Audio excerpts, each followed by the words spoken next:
Bonjour, je suis très content de vous retrouver dans ma rubrique Le saviez-vous. Aujourd'hui, lendemain du 14 juillet, je vais vous parler des chiens à la guerre. Mais avant cela, je vous propose de vous abonner à ma chaîne pour voir un peu tous les thèmes que j'y aborde et de cliquer sur la clochette pour être notifié à chaque nouvelle sortie de mes vidéos. Alors, le saviez-vous que les chiens à la guerre remontent à près de 5000 ans avant notre ère? On a retrouvé des peintures rupestres mésopotamiennes où on voit des chiens qui font la guerre. Pour l'armée française, cela remonte à la Première Guerre mondiale. Près de 100 000 chiens ont été utilisés. Ils ont d'ailleurs payé un très lourd tribut.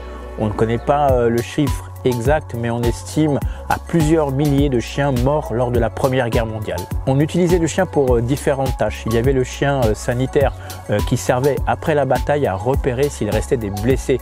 Il y avait le chien transporteur, c'est un chien qu'on attelait à un petit chariot et souvent il transportait des munitions vers le front.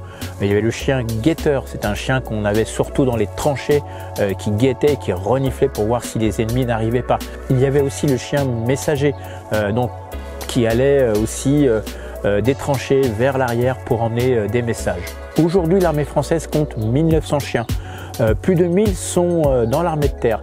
Ils sont au 132e régiment d'infanterie cynotechnique. Leur mission est d'apporter un soutien aussi bien sur des missions extérieures que des missions à l'intérieur de notre pays. Il faut savoir qu'ils ont deux axes bien définis, c'est la recherche et la neutralisation d'adversaires et la recherche aussi d'explosifs et de munitions. Régiment qui d'ailleurs participa au défilé du 14 juillet en 2019. Ces dernières années, on compte 2 chiens morts en service. Il y a eu Diesel, un malinois de 7 ans, mort lors de l'assaut du raid juste après les attentats de 2015.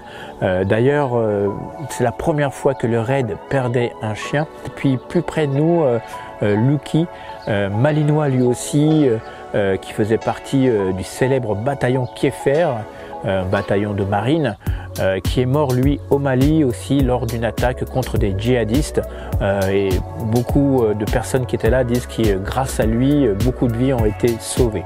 Voilà, alors qu'est-ce qu'on peut dire? Effectivement, les chiens n'ont pas demandé à être là. Là c'est un autre débat. Bon, voilà, chacun se fera son idée sur ça. J'avais aussi une autre petite chose à vous annoncer. Aujourd'hui on fête les 2 ans de Phoebe. Voilà, elle a pris son petit cadeau. Je vais la laisser partir. Allez, bon anniversaire ma petite. Sur ces bonnes paroles, je n'ai plus qu'une seule chose à vous dire. Prenez soin de vous et surtout, prenez soin de vos chiens.